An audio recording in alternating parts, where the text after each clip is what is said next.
श्री श्री प्रेम भक्ति चंद्रिका श्लोक संख्या 33। हमारा आया था लाइब्रेरियन, ढेर सारी किताबें दी है। बहुत अच्छा। अधम पर कृपा। श्री ठाकुर महाशय ने साधक आवेश में श्री कृष्ण महाशय अर्थात उदार चित्ता या कृपालु कहकर जड़ीय विषय आवेश से परित्राण पाने के लिए उनकी करुणा की कामना की है। श्री कृष्ण को महाशय कहा है, इससे उन्हें विश्व के अन्य किसी भी महाशय या उदार चेता की तरह नहीं समझ लिया जाए। इसलिए इस त्रिपदी में कहा गया है, तुम्ही तो दयार सिंधु। जैसे सिंधु असीम अपार और अगाध होता है, वैसे ही श्री कृष्ण की करुणा भी अनंत अपार है। क्षुद्र जीव शक्ति की बात तो दूर, ब्रह्मा महेश्वर अनंत देव आदि भी उनकी करुणा आदि गुणों का अंत नहीं पा सकते। जीव के लिए उसी अपार करुणा सिंधु की एक बूंद को स्पर्श करने के अतिरिक्त और कोई उपाय नहीं। उसी करुणा सिंधु की बात हम किंचित उल्लेख कर रहे हैं। जीव के प्रति श्री कृष्ण की करुणा दो प्रकार से बरसती है, एक मायामयी, दूसरी स्वरूप शक्तिमयी। माया शक्ति के द्वार से जिस करुणा का प्रकाश होता है वही मायामयी करुणा है। वो मायामयी करुणा भी किसी अंश में कम नहीं। श्री कृष्ण की तटस्था शक्ति संख्यातीत चित्तकण जीव दो प्रकार के हैं, एक नित्य मुक्त और दूसरे नित्यबद्ध। इन दो श्रेणियों के जीव अनादिकाल से ही विद्यमान हैं। जो नित्य मुक्त हैं वो निरंतर श्री कृष्ण के सेवा आनंद में विभोर रहे हैं और अनंत काल तक रहेंगे। नित्यबद्ध जीव अनादिकाल से ही श्री कृष्ण बहिर्मुख हैं। इस बहिर्मुखता का कारण ये है कि वो श्री कृष्ण के नित्य दास होकर भी उनकी सेवा भूलकर स्वतंत्र रूप से भोग आकांक्षा कर रहे हैं। भगवान ने कृपा कर माया शक्ति द्वारा भोग आकांक्षी श्री कृष्ण बहिर्मुख जीवों के भोग क्षेत्र इस ब्रह्मांड की ओर भोग आयतन देह की रचना की है। यद्यपि भोग आकांक्षा भोगों से निवृत्त नहीं होती, फिर भी भोगों से नरक आदि दुख प्राप्ति के फलस्वरूप जीव अनुतप्त होकर या निर्वेद पाकर साधु गुरु कृपा से श्री कृष्ण चरणों में उन्मुख होता है तथा भजन के फलस्वरूप प्रेम सेवा पाकर सदा सदा को धन्य हो जाता है। यदि श्री कृष्ण माया शक्ति द्वारा उन लोगों की भोग भूमि इस ब्रह्मांड की रचना नहीं करते तो उन्हें अनंत काल तक श्री कृष्ण बहिर्मुख होकर ही रहना पड़ता। प्रश्न ये है कि नित्यबद्ध और नित्य मुक्त शुरू से ही है, ये उसका खेल है ना। मतलब नित्यबद्ध का क्या कसूर है? जब उसको नित्यबद्ध बनाया तुमने तो मेरा चाचा ठीक कहते हैं, बदमाशी सारी उसी की है और भोग हम रहे हैं। ऐसा ही बोलता है वो। यदि शुरू से ही तुमने नित्यबद्ध और नित्य मुक्त बना दिए तो अब वो कहो तो कि ये अनादि है, ये समझ नहीं आया। लेकिन दीदी जो एक चीज यहाँ थोड़ी सी महसूस होती है, ये नित्यबद्ध के लिए कह रहे हैं कि उनके लिए ये बनाया है जिससे वो ये भोग करके फिर नरक में जाके फिर करके वो शायद परेशान होके फिर गुरु साधु के संग में आकर शायद वो कृष्ण के शरणागत हो जाए। संसार बनाया तो इसीलिए है। हाँ। पर प्रश्न ये है कि जब संसार बनाया ही पहले नित्यबद्ध बनाया ही क्यों? हाँ तो वो तो दीदी होता ही है, एक नायक और एक खलनायक दो बनाने पड़ते हैं। तो उसने अपने खेल, उसने तो खेल रचा, बस हम लोग गए, उसके लिए तो खेल है। और हम इसको खेल समझ सकें इसलिए फिर वेद शास्त्र, यानी एक तरफ तो तुम किसी को डंडा मारो और दूसरी तरफ मलम लाके लगा दो, ये हुआ ना। यानी पहले तो नित्यबद्ध बना लिया हमको और फिर कहते हैं आप शास्त्र गुरु ये वो जप तप। देखो जरा ये कोई बात है। ये मेरे को लगता है इधर से उठाते होंगे दो जने, इधर से दो जने उठाते होंगे नित्यबद्ध, ये नित्य। तो मैंने भगवान स्वरूप शक्ति के द्वारा श्री गुरु वैष्णव की कृपा सहायता से जीवों को अपनी स्वरूप शक्ति आह्लादनी और संवित की वृत्ति भक्ति प्रदान करते हैं। और इतना ही नहीं, वो इस मृणमय ब्रह्मांड में अपनी चिन्मयी लीला की अवतारणा कर अपने नाम गुण लीला रूपी भजन उपकरणों द्वारा जीवों को प्रेम दान कर और साक्षात प्रेम सेवा देकर धन्य करते हैं। तो उनकी ये समस्त करुणा अत्यंत व्यापक, विशाल और अक्षय है। दयार सिंधु से बस ये सूचना मात्र दी गई है। वस्तुतः उनकी दया की विशालता के आगे कोटि कोटि सिंधु भी तुच्छति तुच्छ है। श्री कृष्ण अनंत अक्षय करुणा के सिंधु हैं, पर उनकी स्वरूप शक्तिमय करुणा कभी कभी धन जन अभिजात्य का अभिमान रखने वाले चित्त में स्थान नहीं पाती। तभी श्री ठाकुर महाशय कहते हैं, अधम जनार बंधु मोहे प्रभु करो अवधान। हे प्रभु, तुम अधम जनों के बंधु हो और मैं भी अत्यंत अधम हूं, अतः तुम्हारी करुणा पाने के योग्य ही हूं। मेरी बात एक बार स्मरण करना। तो श्री ठाकुर महाशय के इस प्रार्थना वाक्य में साधक के लिए शिक्षणीय यही है कि भक्ति पथ पर रहते हुए श्री गुरु वैष्णव और भगवान की करुणा प्राप्त करनी है तो देहिक आदि का समस्त अभिमान त्याग कर अधम बनना होगा। नीच, दीन, अपकृष्ट, निंदित, तुच्छ इत्यादि अधम शब्द के आभिधानिक अर्थ हैं। भक्त तो समस्त सद्गुणों की खान होकर भी स्वयं को अति दीनहीन और अपकृष्ट ही समझता है। ये सद्गुण खान भागवती भक्ति से ही प्रकट होता है। कारण यह है कि स्वरूपता जीव आत्मा स्वाधीन तत्व नहीं है, परमात्मा के अधीन है।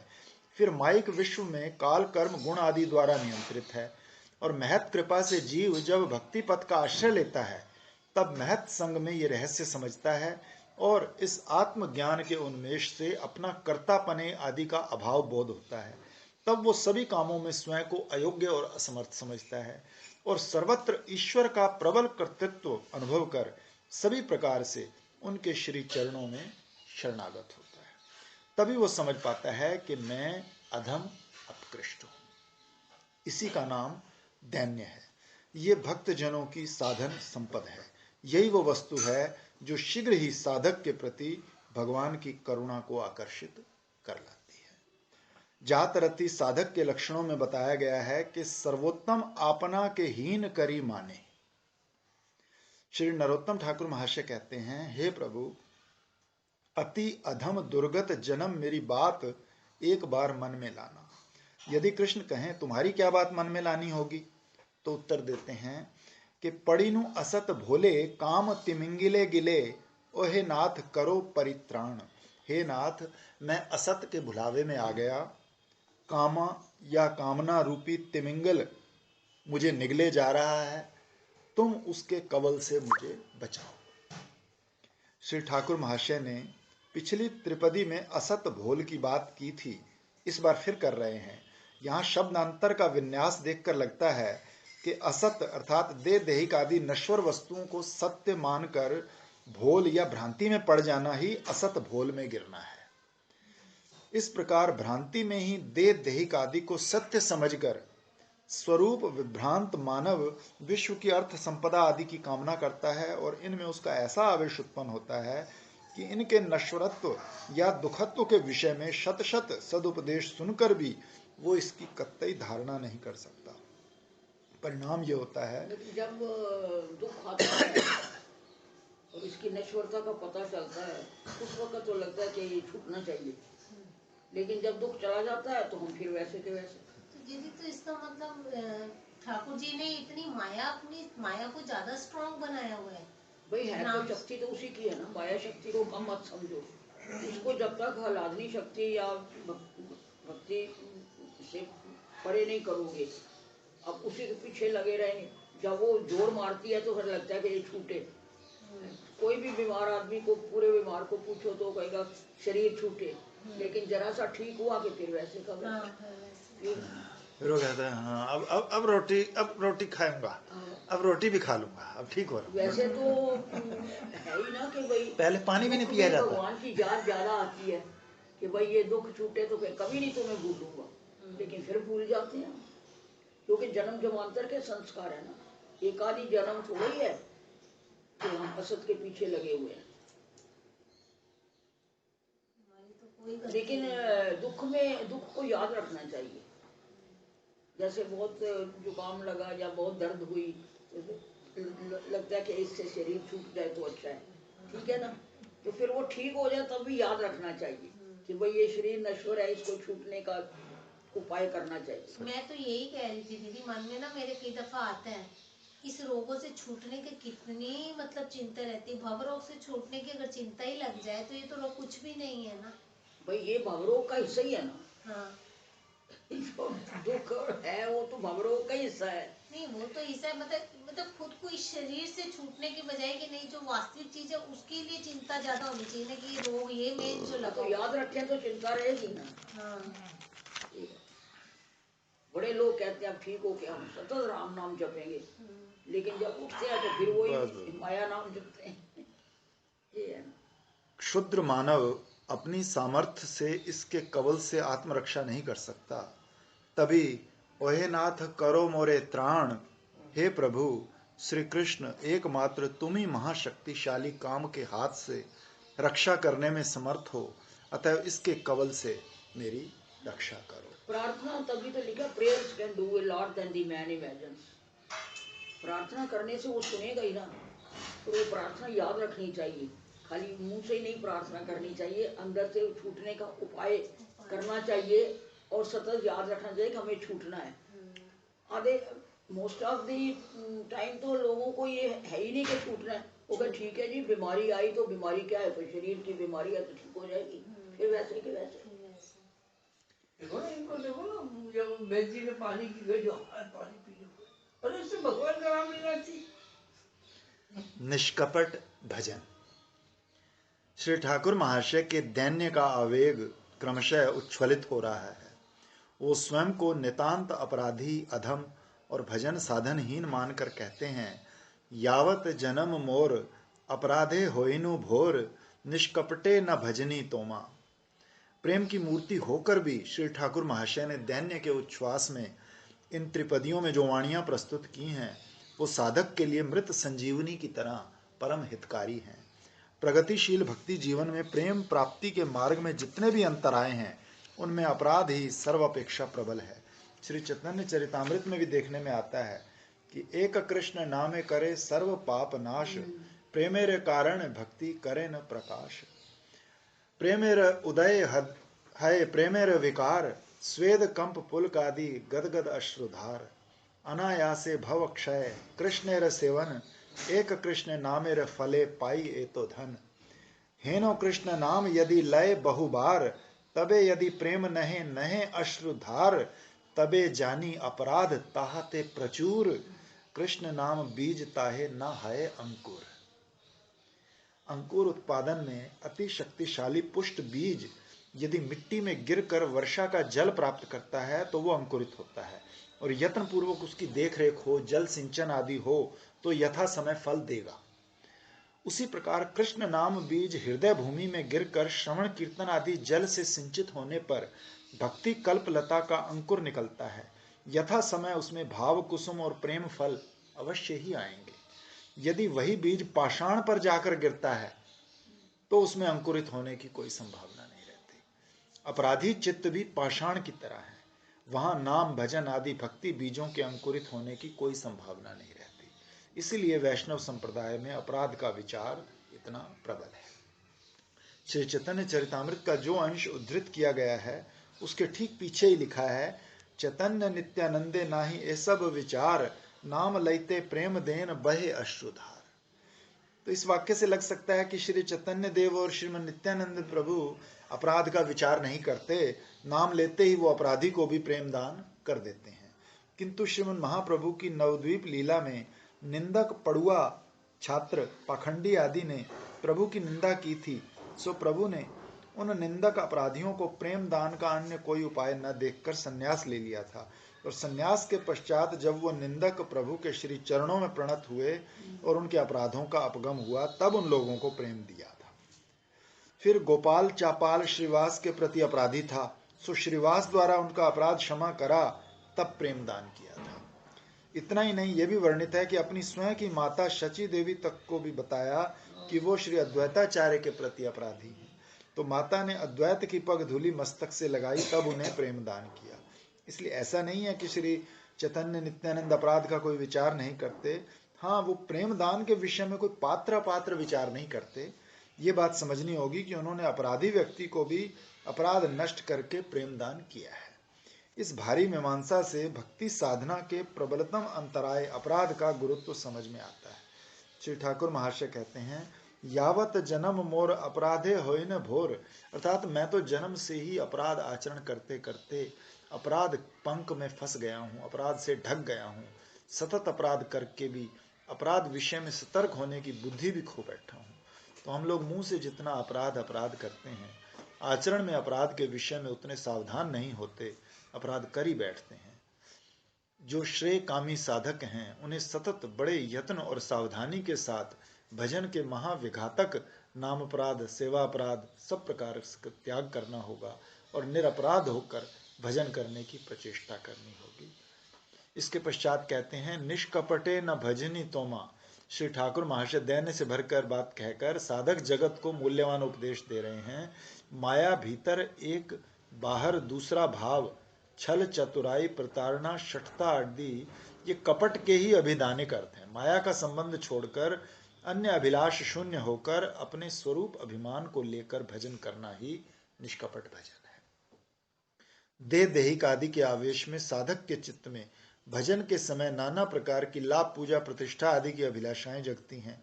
ये भी माया की विडंबना है, जिससे भगवत भजन निष्कपट या आंतरिकतापूर्ण नहीं हो सकता। श्री गुरु वैष्णव और भगवान के प्रति बाहर अर्चन आदि का आरंभ, किंतु हृदय में वैसी श्रद्धा भक्ति का अभाव, ऐसी कपटता से भक्ति की अनुवृत्ति ही नहीं होती। श्रीमद जीव गोस्वामी पाद ने भक्ति संदर्भ में ऐसे कापट्य भाव को प्राचीन महत अपराध का फल बताया है।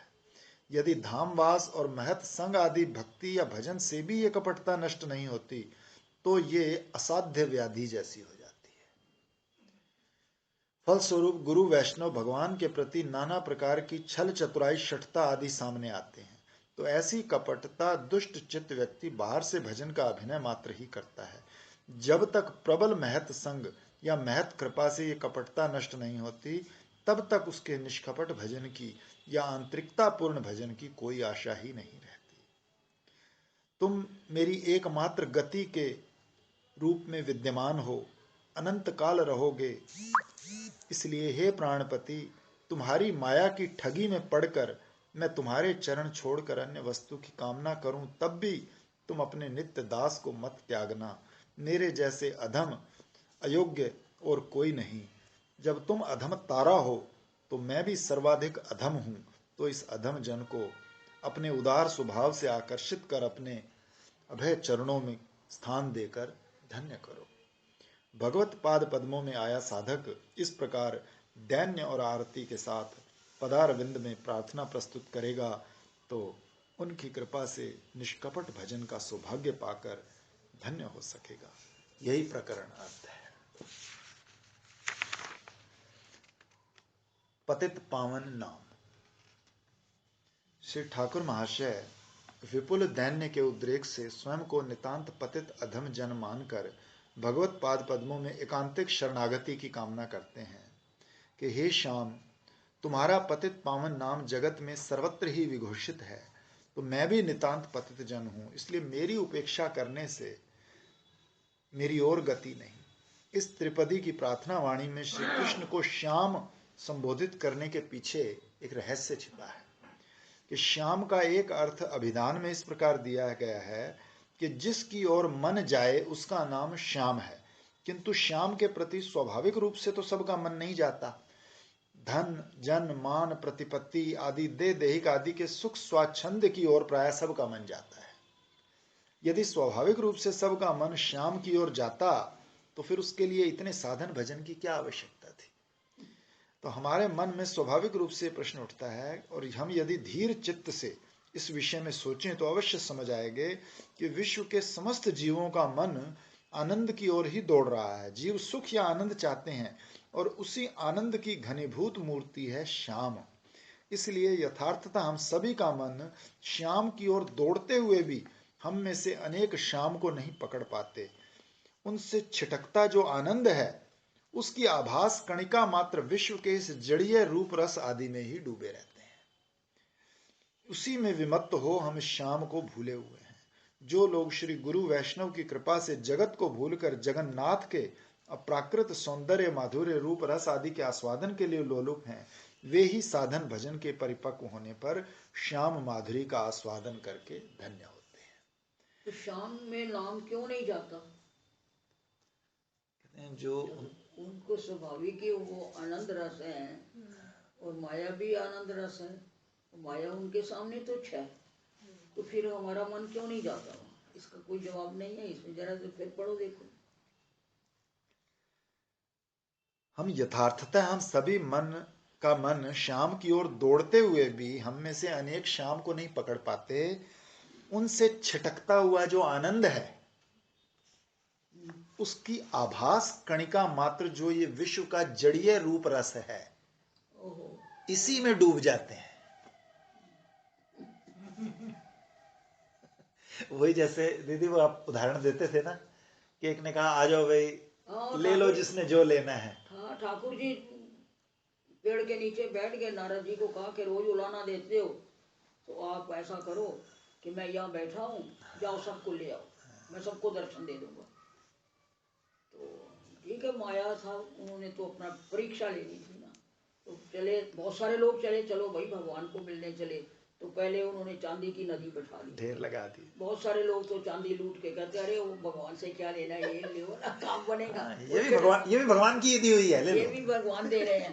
वही छिटकती हुई हो, उन्होंने कहा ना कि उसकी कणिका छिटकती है उसी में। सोने बना लिए, फिर और हीरे बना लिए, आखिर में एक शुक्र रह गया।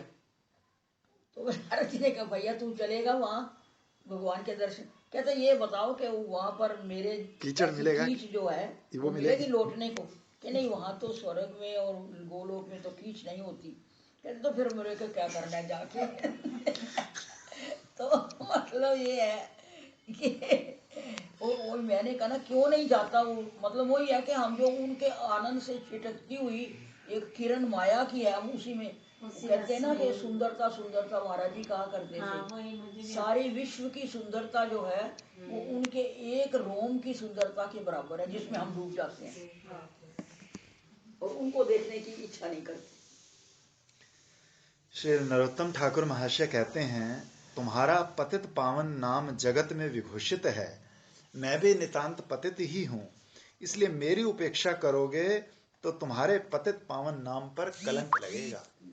कारण क्योंकि ऐसा पतित अधम जन तो तुम्हें विश्व में खोजने पर भी नहीं मिलेगा। यदि श्याम कहें तुम्हारी उपेक्षा करने से मेरे पतित पावन नाम को कलंक लगेगा तो लगे, इससे तुम्हें क्या? तो इसका उत्तर देते हैं तुमने उपेक्षा की तो मेरी अन्य कोई गति नहीं, और इसके बाद तो आश्रय कहीं भी नहीं। तो इस अर्ध त्रिपदी की व्याख्या इस प्रकार भी हो सकती है कि हे श्याम, तुम्हारे कृष्ण गोविंद आदि नाम पतित पावन हैं, ये विश्व में सर्वत्र ही विघोषित है, तो मैं अधम पतित हूँ, तुम्हारे उसी पतित पावन नाम का आश्रय लिए हूँ, इसलिए अनन्य गति तुम मेरी उपेक्षा नहीं कर सकते। एक भजन भी है ना, मौसम अदम ना कोई और तुम सम अदम उदाहरण ना कोई। तो चोर, मद्यप, मित्रद्रोही, ब्रह्मघाती, गुरुपत्नीगामी, स्त्री, राजा, पिता और गाय का हत्यारा और अन्य अन्य जितने प्रकार के महापातकी हैं, सभी के लिए विष्णु का नाम कीर्तन सभी प्रकार के पापों का श्रेष्ठ और परम पवित्र प्रायश्चित है। कारण यह है कि नाम उच्चारण करने वाले के प्रति श्री विष्णु की आत्मीय बुद्धि हो जाती है। तात्पर्य यह कि अन्य प्रायश्चितों से पाप नष्ट हो जाने पर भी पापी के हृदय का शोधन नहीं होता, उसके चित्त में भगवत स्मृति नहीं जगती, वरन मैं निष्पाप हूं ऐसा अभिमान ही हृदय में उदित होता है। श्री नाम कीर्तन रूपी प्रायश्चित का महत्व यह है कि नामाभास से ही अनंत महापातक अति पातक प्रज्वलित अग्नि में रुई के पिंडों की तरह तत्क्षणात भस्म हो जाते हैं। पाप वासना से मलिन चित्त भी परिशोधित हो जाता है।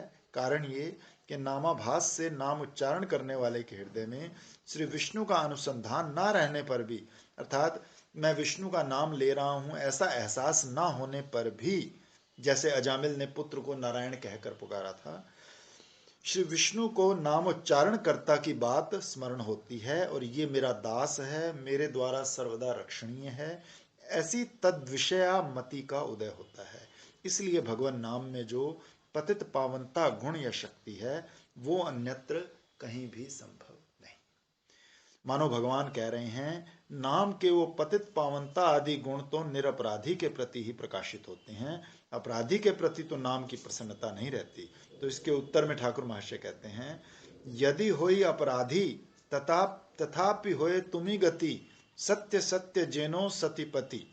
तो प्रेम की मूर्ति होकर भी विपुल दैन्यवश ठाकुर महाशय स्वयं को महाअपराधी समझकर कहते हैं प्रभु मैं यदि अपराधी हूं तब भी तुम ही तो मेरी एकमात्र गति हो, तुम मेरा अपराध क्षमा नहीं करोगे तो मेरा और कोई उपाय नहीं।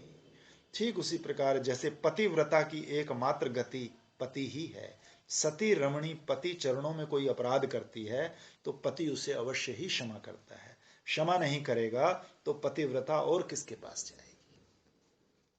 तात्पर्य यह है कि सती रमणी पति के चरणों में कोई अपराध करती है तो पति उसे अवश्य ही क्षमा करता है, किंतु यदि पत्नी व्यभिचारिणी हो तो पति उसे कभी क्षमा नहीं करता, उसका परित्याग करता है।